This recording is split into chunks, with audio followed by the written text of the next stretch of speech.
oh my god, the shirt that's on the back of my chair just fell, and I thought somebody was touching my back. It's Sans. He's here. It's Sans. It's Sans Undertale. It was actually my bra, but...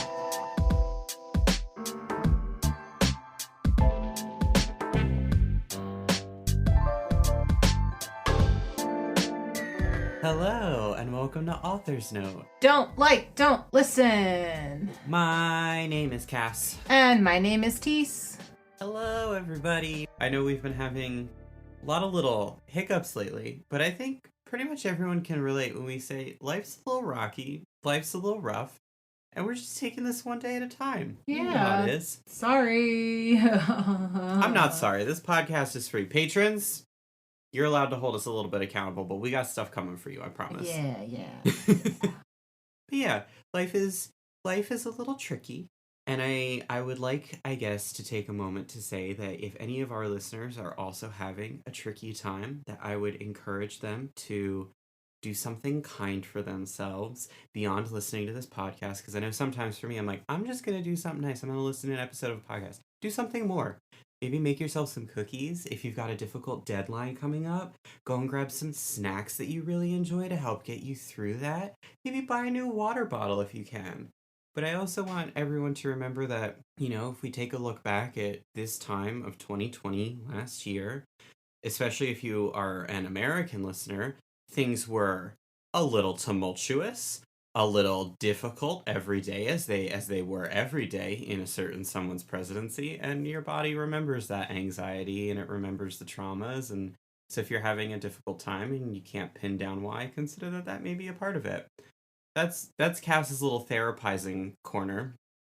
Teese, have you watched or read or enjoyed anything fun this week that you'd like to share? Yeah, so recently I had a little bit of a Teese Goes Tunnel Vision moment.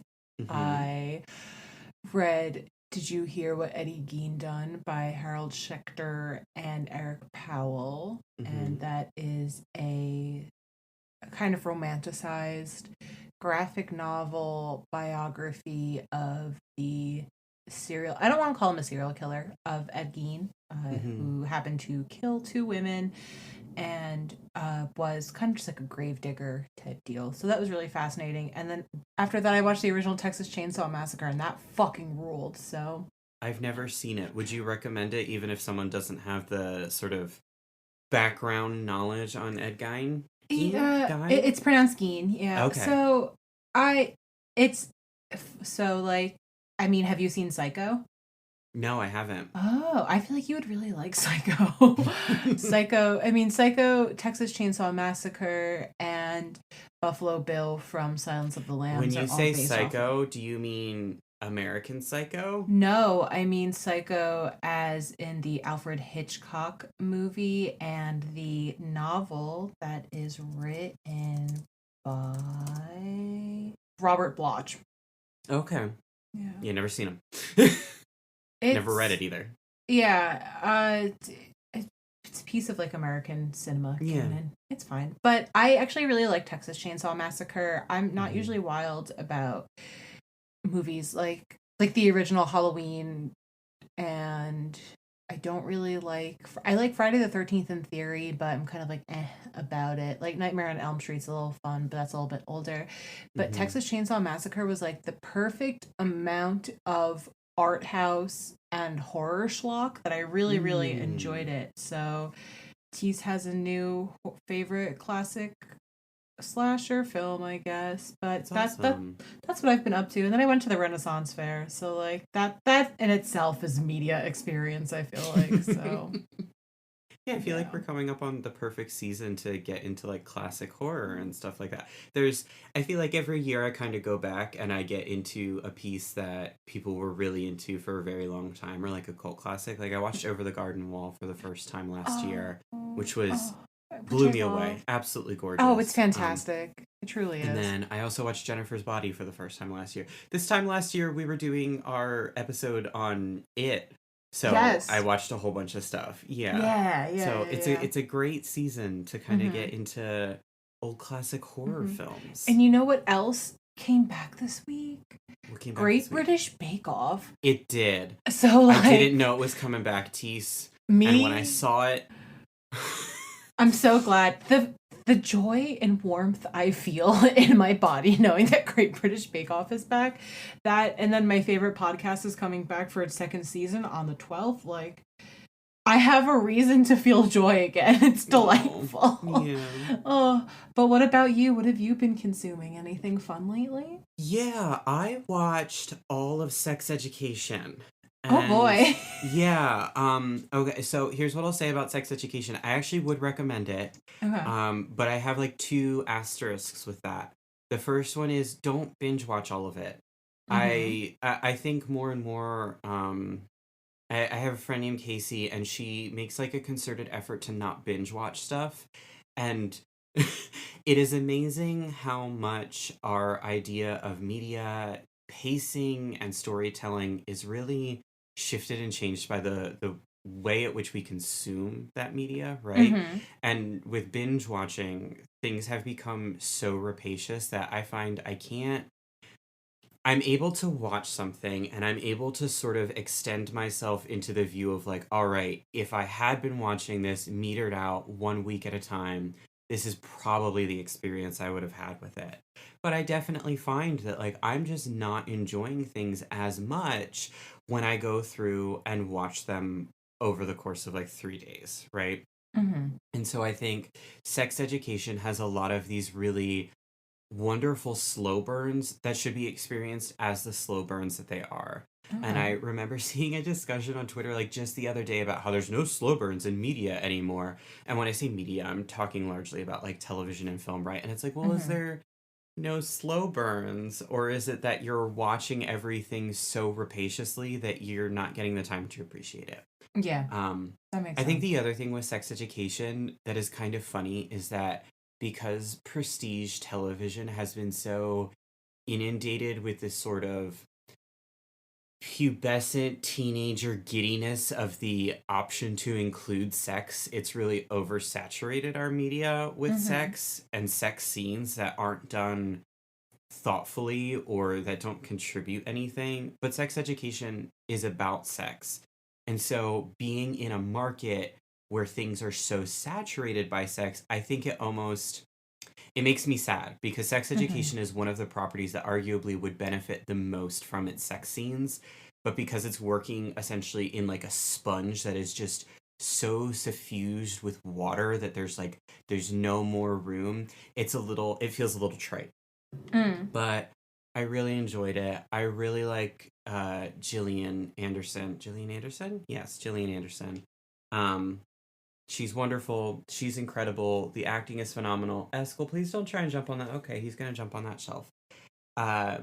So talented. I'm someone who's very passionate about sex education and comprehensive sex education. So I was also unfortunately expecting to go into this and being like kind of nitpicky about certain things that are said, but I didn't have any of those moments. I was genuinely really proud of how they handled everything. Nice. I know they don't need my approval, but it's wonderful. I really enjoyed it and I would recommend it. It's not for teenagers, like it's not for kids. It's like very much an adult show.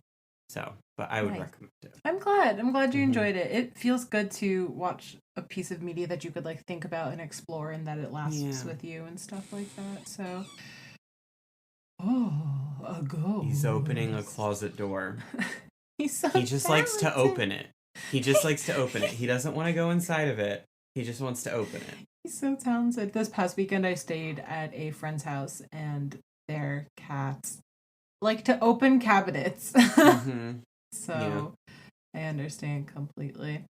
Anyway, Cass,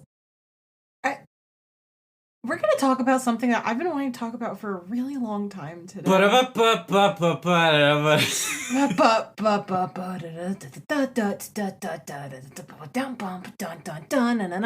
Today, we're talking about the history of the song Megalovania. Yeah. I'm really excited to learn about this. Yes. So I guess we're going to play a little bit of You're Wrong About roleplay here. Do you know what Megalovania has been included in at all? Do you have any ideas? Okay, I only know because of you. So I know that I know that it's from, I was about to say Homestuck. I know that it's from Undertale. Yes. That's kind of where it exploded. Yes. But it has now been, or it came from, I think, Homestuck, but it has now been a part of like Super Smash Brothers as well. That is the extent of my knowledge. So it actually goes back even farther than Homestuck, which I think is really fun. Yeah. So today we're going to be talking about Toby Fox's composition song, whatever you want to call Megalovania, and I'm going to try very hard not to editorialize. One of my other life interests is music history, especially like more of the like rock variety. So to experience talking about the history of the song and then hosting this podcast is like a very weird clash of my interests, which is like very exciting for me. So I hope everybody is just as excited. Tributary. This literally, like, this should have been my birthday episode. I feel like. But if you've never listened to Megalovania, you are in for a total treat. Give us a pause. Take a listen. Doesn't matter which version you listen to. I'd encourage everyone to go listen to the whole song, but I'll play a little snippet of it here, like that beginning, opening sort of.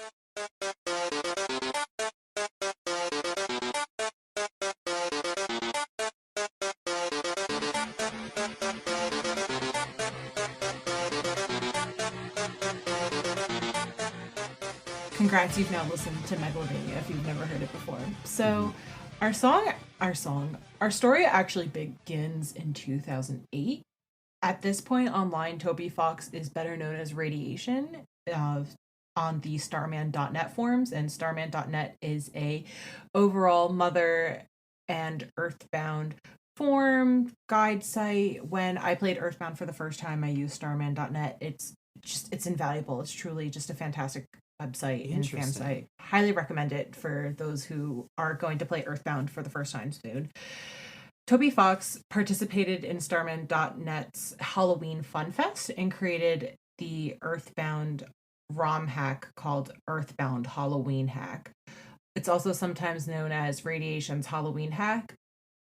Truly an original name, but that's besides the point. And Cass, do you know what a ROM hack is? Do you want to explain what a ROM hack is? Do you know anything about that at all, or do you need? So my very basic understanding is that a ROM generally refers to the file of an emulated game, right? And so I would imagine then that a ROM hack is basically a fan alteration of that ROM. ROM is spelled ROM. Yeah. So like a fan.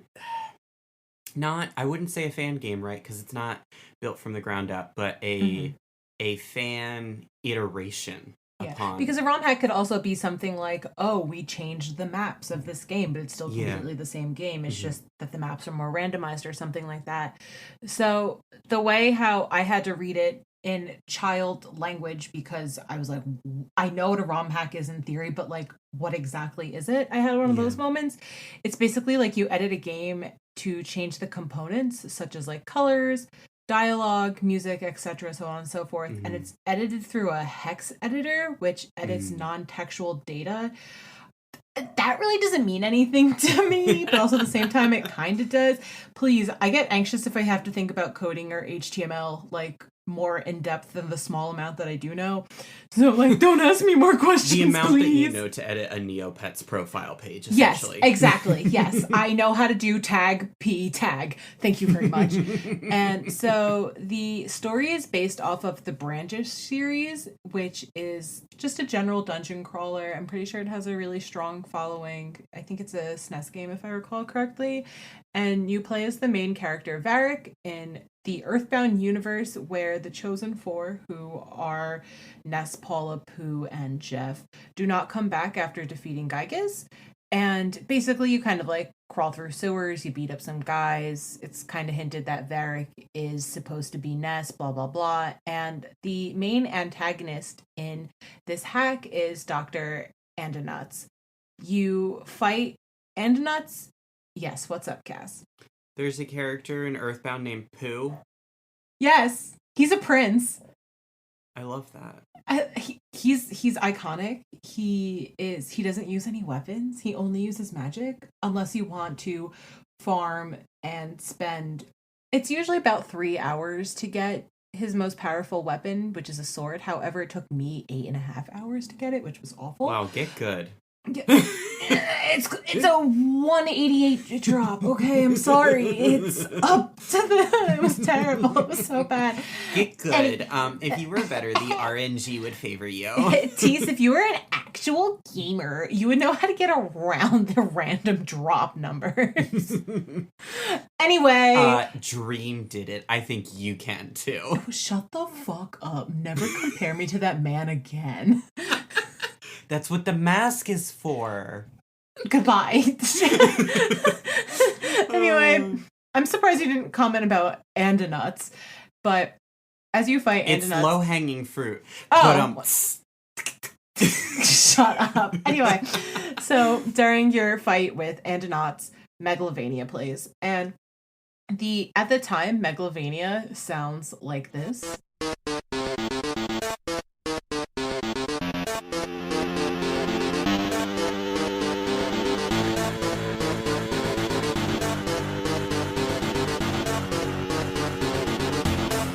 For those of you familiar with the song, it's kind of like a little bit of a slower build-up. There's no guitar riff that is present in the Homestuck version, which is kind of like the more mainstream popular version of the song before the Undertale version. But in a MSPA forums post, Fox kind of went on to describe the explanation and the inspiration for Megalovania, because it is a very like strong boss battle song, which I think is really fun. It's a catchy song. I mean, clearly, if you know it, it's clearly catchy. So, Cass, would you like to read the little quote that I put in Comic Sans here? Yeah, this is it. The final boss theme. I wanted to put Live a Live's Megalomania in here, but I didn't get to, so I made my own last boss song. I pretty much just yelled whatever I felt like into a mic and copied it down. Yep, took forever, but it was a super kick-ass worth it. Total embodiment of final bossitude. So that means he just shouted into a mic and then yeah, and then just, is it super transpose? Is that the right word? I don't even know. But he proceeded to figure out the notes and then made it with the sound font of Earthbound and then made this song. So it's really fun that this is just kind of like an ad-libbed song from the heart, and it just ended up ruling so goddamn hard.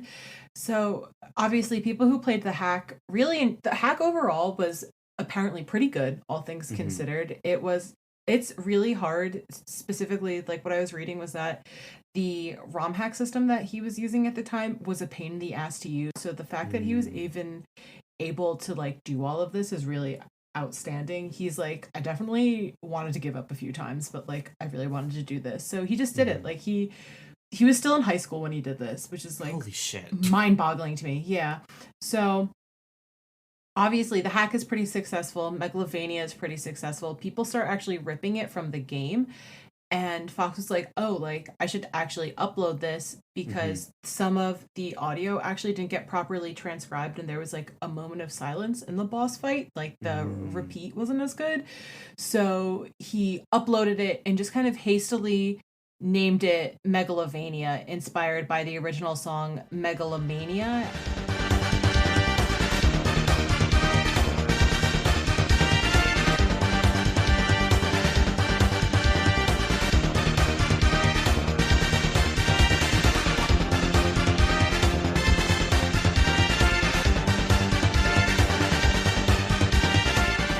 Transylvania, because since it was a Halloween themed hack, and it kind of was like a mix of like Castlevania and Metroidvania and I was gonna say general, that's what I had always assumed it was inspired by, was this term Metroidvania that has sort of gone around in the gaming world. I mean, a high schooler named it, for God's sake. What do you expect? Be nice to him. I will. So in a few other sources he also mentions that this is inspired by Ghetto Bad Horror from Brandish 2, the Planet Buster.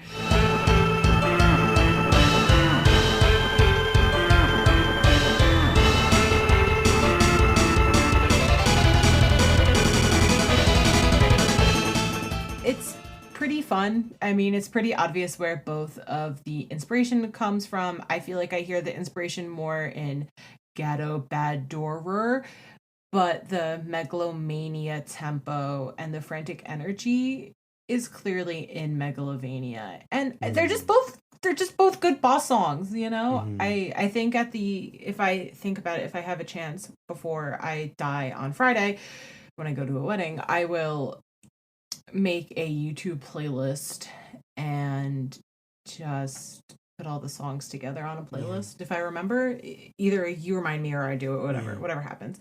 I think there's, if I can interject, I think there's something to be talked about here with video game music in general, which is that video game music really has to hit this perfect niche of being something that you can listen to over and over and over again, but does not become tiresome, especially like atmospheric music. But boss music also has to do the job of pulling you into a really climactic moment to make that moment feel powerful, to make it feel rewarding. And like, listen, as somebody who's been playing a lot of Final Fantasy XIV and has been doing a lot of trials and dungeons and things, but essentially boss battles, right, is like that music can either make or break that confrontation. And like, I can't tell you how many times I've been like, I want to redo that fight because I love that music. Or I get into a fight on my roulette and I'm like, oh my gosh, I'm so excited. I love the music in this one. It's like, yeah, I could listen to it on YouTube,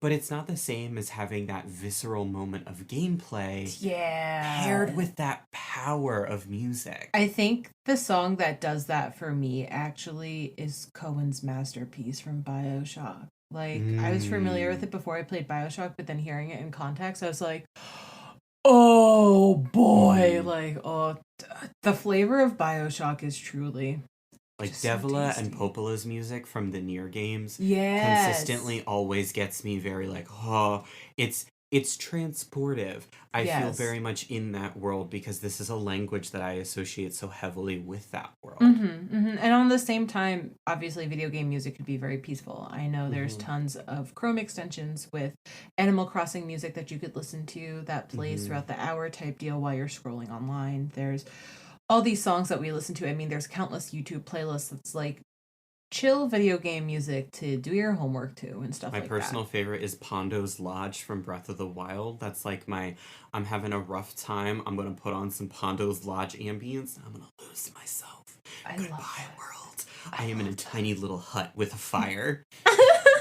Yeah, so like there you go. Like that's the point. Like video game music holds a lot of power to it. And this is just like a goof 'em up. For the most part, a lot of the songs I believe in the hack were kind of like just kind of reused and resubbed or kind of like edited slightly a little bit. But this, and I think there were, I think he said 3 songs that were original, and this was one of them. So the fact that like he just happened to hit the nail on the head just got really lucky. As you have been so fond of saying lately, he really put his whole dick into it. Yeah! Toby Fox really put his whole dick into making Megalovania. So now we fast forward to 2011 and we're officially in the Homestuck administration. Kick it, Barack. And it's now January 2011 and Homestuck releases S-Wake. And when a S page is released, they are a flash animation that helps move along the plot like big time. And it's like a movie. It's like a little cinematic. It's a little cinematic page. Yeah. Instead of it being like a panel of a comic with just like speech bubbles or a text, whatever, it's an actual animated flash. Flash animation was still a thing at this point. Yeah. So, just like our Kesha Stuck episode, I'm just not going to explain the plot of Homestuck in detail, but it can be boiled down to a series of a group of friends have to save the world by playing a video game together with intergalactic alien species and time travel and all that fun stuff. So, S-Wake is a flash that includes 2 parallel fights. That includes Aradia going god tier and Vriska killing Tavros. For some of you, this probably means nothing, but that's just how it is in Homestuck. Tavros is the one with like the Texas Longhorn Yes. horns. Cool. Yes. Good job. So Thank this you. moment really helps move along the plot because God tier is really important to beating the game. It explodes Aradia's robot self, and we kind of see proof of both how dangerous Vriska is just as a character and how she's not to be trusted, as well as how one of the antagonists, Bec Noir, is. And you're like, but Teese, like, what? Yeah.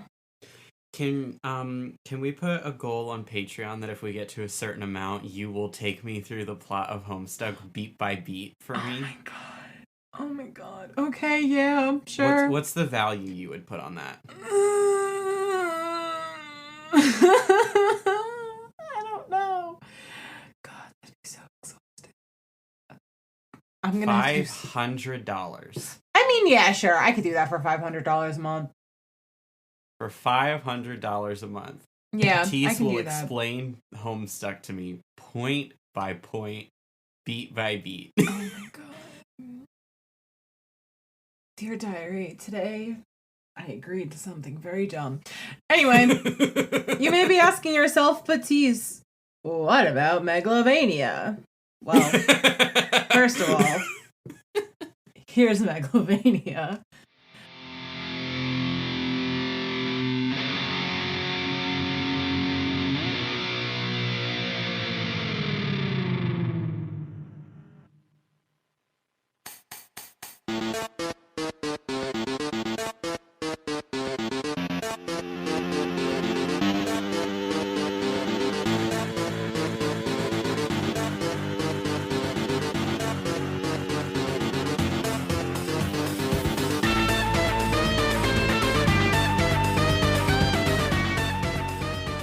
And in this version, the Flash starts off with a meaty guitar riff done by Jorgen de Bruyn, also known as Teese.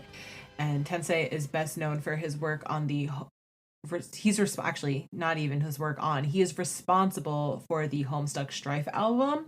And he created the iconic elevator stuck songs, which are used throughout the whole entire series when people are just awkwardly standing in elevators, and they're really good. So, in the same form that we actually got our first quote, Toby Fox also explained his choice to use Tense's guitar instead of going with a SNES guitar MIDI noises. Cass, would you like to read that little chunk? Also, as long as I'm talking about the track, I've heard some people complain about the new guitar recordings versus the super vibrato crazy fake guitars I usually use.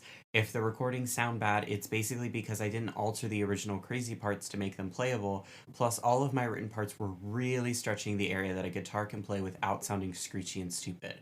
This was aided by the fact that Tense's guitar goes a whole note higher than most guitars can. I think I just made it so it was badass enough to make up for the fact that I kinda messed that up. The track sounds good to me in Teese, so whatever. I tried alternatives, but the fake guitars sounded muddy when I tested them down an octave, because of the original SNES track in the background was already occupying that space, and the SNES track is essentially uneditable, which again resulted in me writing a pretty uncreative solo section with the same chords complete with fade. LOL. For most Homestuck fans, Megalovania is usually considered Vriska's unofficial theme, and truth be told, I think it's mostly because it's her face that's on like the special track album art. She's on the cover. It's pretty badass, and I think for a lot of us, when people watched Wake, realizing that Vriska actually did kill Tavros was like a really big thing. So I think a lot of people are like, oh, this is like her unofficial type deal, but at the end of the day, I feel like it also should be like more of an Aradia related one, but that's just me personally because it has to do with her going god tier. But anyway, it's atmospheric, it's badass, it's a boss theme, and it fits perfectly because the Flash includes death, fights, and like I said, a pretty big triumph. So in short, it's just good music. It's just good pump up music, and they were willing to use that. And in an additional post in the same form, I basically just read this whole entire thread that was like super useful. Fox also admits that he recycled Megalovania because he just figured that if the trolls had chapters to themselves like Live Alive, it might be the chapter's boss theme. So it fit for him. It worked for him. He had the ability to do it and he took it. So I don't blame him. Parts of Megalovania becomes a leitmotif throughout the rest of Homestuck. A little bit of its melody is used throughout the rest of the Air Transparent and the Volume 6 songs from the Homestuck soundtrack. And it just becomes a common thread throughout the rest of the soundtrack, which I think is really fun. And I think it helps us remember like how far we've come, I guess is what I'll say. And now this brings us to the bad time zone. I, truth be told, have not really played that much of Undertale. I've played up to Undyne's Fight, and I played on a pacifist run. So, Cass, what is Undertale about? Do you know anything about Undertale? Yeah, so Undertale in its most basic form is about a human child falling into a world that is populated by monsters after those monsters had a pretty significant conflict with the human world and have since they have each separated themselves from each other. What the game is about can change considerably depending on how you, the player, approach the game. I know it's a little contentious to, spoil a game that's been out for so long. I really don't want to spoil Undertale. But I would encourage you to check it out, watch a playthrough of it, because it really is like this incredible game, and it's not at all what I anticipated when I was watching playthroughs of it. But you play as a human child who's fallen into a world of monsters, and there's a lot of different ways you can go about the plot of that game. Yeah. Unfortunately, there are a little bit of spoilers in this episode. Sorry, guys. How 5 years? This game's 5 years old. It's fine. You know about Sans. You know Sans. You all know about Sans. Our good friend Sans. You know Sans. It's the context that makes the spoiler. Yeah, definitely. So, what I do know is that we're going to have a bad time. And the way to experience Megalovania in canon of Undertale is that you play Sans as the last boss in a genocide run of the game. If you don't know what that means, well, have fun, is all I'm gonna say. I mean, basically, if you can't figure it out, you have to kill everybody, and now it's time to kill Sans. So you're gonna hear Megalovania when you try to kill Sans, essentially. You're going to hear it a lot. You're going to hear it a lot. You're going to hear it a ton. Sans is a really difficult boss, apparently. Yeah. So here's what the Undertale Megalovania sounds like.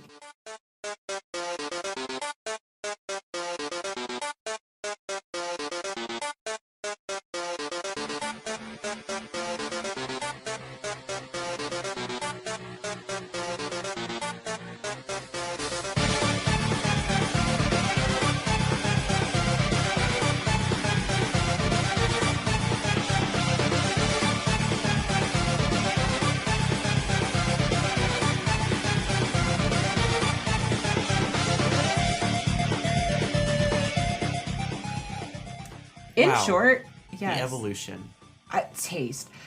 In short, this song is a banger. I think what's really fun also is that this is the 100th song on the Undertale soundtrack, and the final and 101st song is Goodnight. So after you had your long day of fighting Sans, it's time to say goodnight.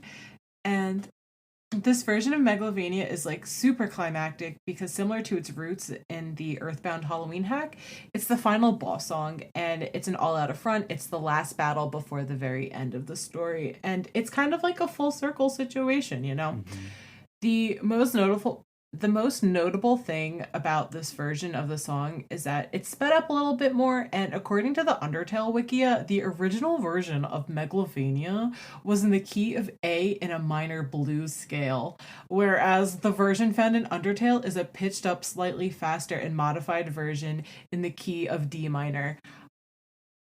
Unfortunately, I like music, but I can't hear keys. I can't tell you what a note is. It's really bad. I've been playing music my whole entire life. I've been singing my whole entire life. I can read music, but if you play me a note and you say, Teese, what is that? I'm not gonna fucking know. What note was that?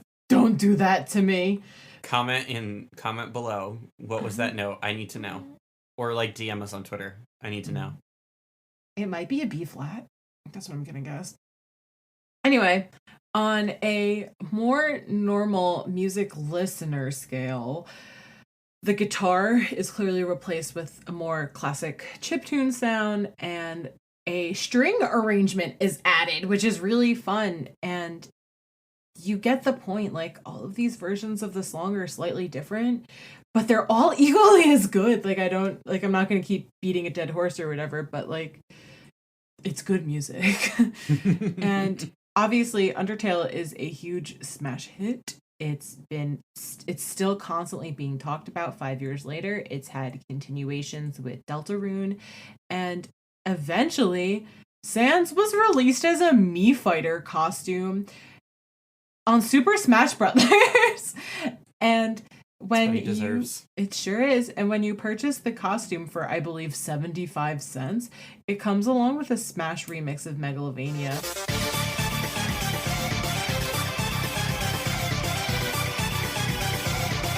And it's not much different, but it's still worth mentioning that it now includes an additional guitar solo, a orchestral breakdown, and a few other leitmotifs of 3 other Undertale songs, whose names I did not write down. But besides that, you maybe can kind of hear the bass a little bit better. But besides that, it's not all that different from the original Undertale version, besides those little extra doodads added into the middle of the song. But like, imagine your goofy high school passion project is now a part of the Super Smash Brothers canon. Like, that's mind-boggling to me. Incredible. And I feel like this isn't in my notes or anything, but I think one day maybe we should do an episode on how much the Mother series has influenced Undertale, because Teese love Earthbound so much. And granted, I've only maybe played the first 2 chapters of Mother 3, and I've never played the original Mother game, but I can play them. I got time. So much of the gentleness and kindness that is found throughout Undertale is very clearly inspired by the kindness and the love that's in Earthbound. And I think it's a delight. Like, I genuinely think Earthbound is one of my favorite games at this point. So I just want to share that with people. But anyway, Megalovania has been nodded in several other Mother-related projects, both with Fox collaborating in it and kind of just being there and pumping out a song. But he also has clearly functioned as an inspiration for a lot of musical artists within that community.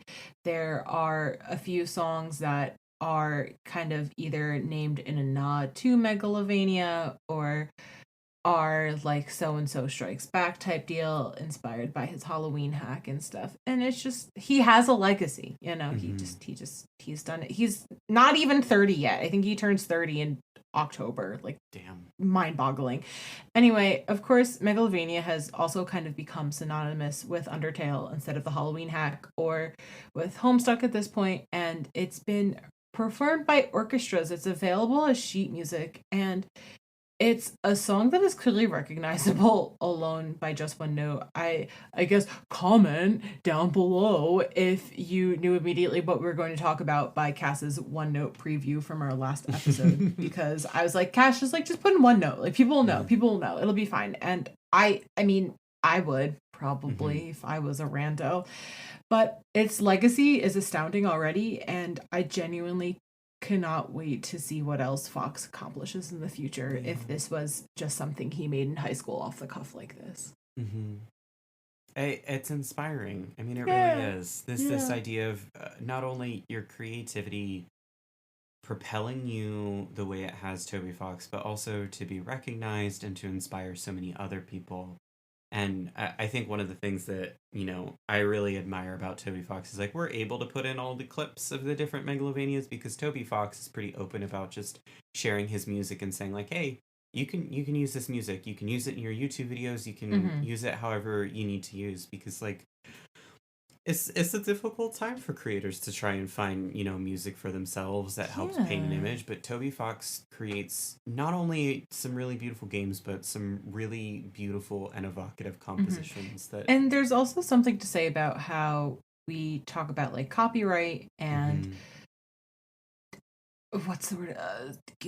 Intellectual property. Oh, thank you. Intellectual property and just like freedom of editing and parody and all of that fun stuff, open source and not open source, and just like this has been built upon so many other things. And if there weren't emulation communities like this may have never happened. Yeah. We may have never even seen Undertale for that matter, because let's be real, how many people actually own RPG Maker? Like, well, and especially at the time that Toby Fox was doing ROM hacks, right? It was a wildly different landscape for fan-made games and fan iterations on and especially games. Earthbound. For people who don't know, Earthbound is crazy expensive to get a copy of. So for a long time, I think it was like a hard drive joke that the headline was Earthbound fan excited to play it for the first time, because for a while there, it was just super inaccessible unless you found an emulation of it or you happened to have picked up a copy of it somewhere along the road. I mean, I don't want to go on like a whole spiel, but when Earthbound was actually brought to the United States, it wasn't just sold as a regular game. You actually had to buy it as a bundle with the game guide. So it took up a lot of space on shelves, so not a lot of stores were willing to stock it.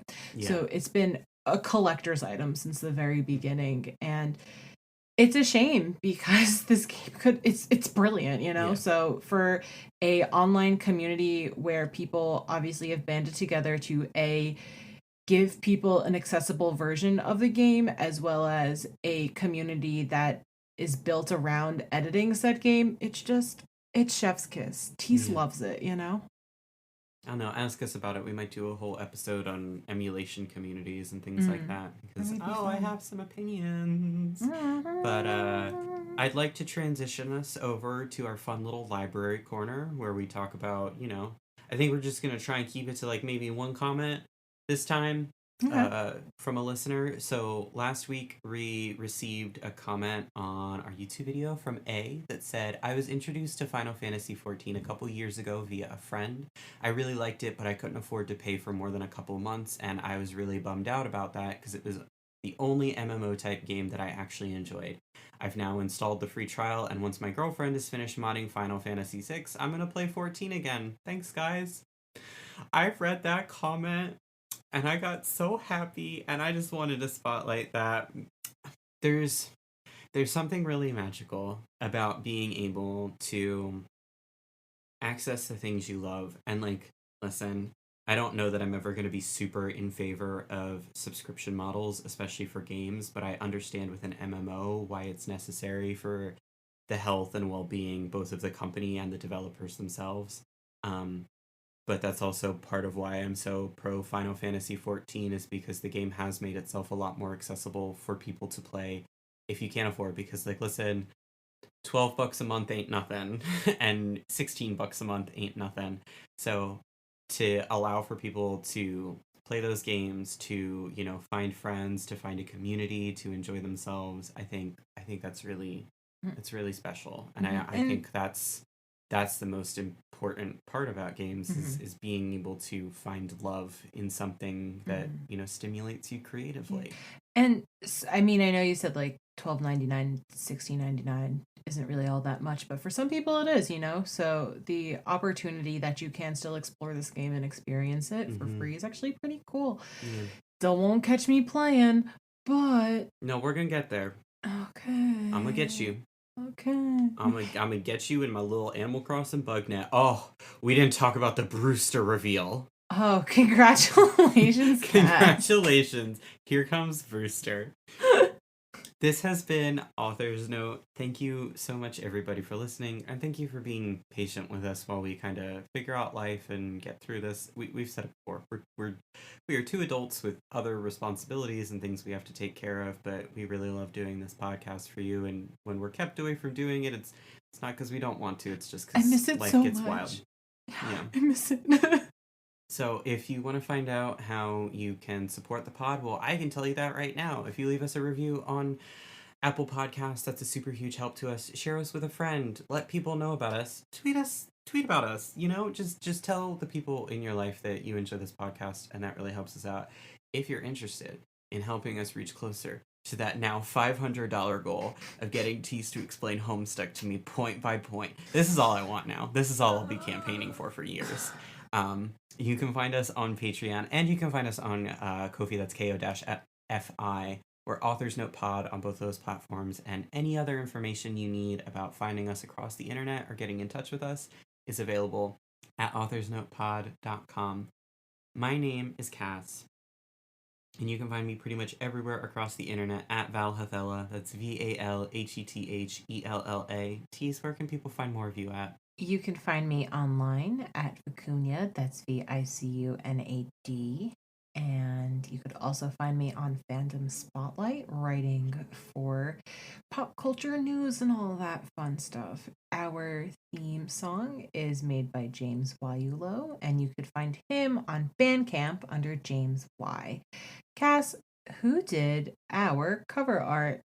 Our cover art was done by the wonderful and incredible Nyaliest. You can find her on Twitter at Nyaliest, that's NYALLIEST.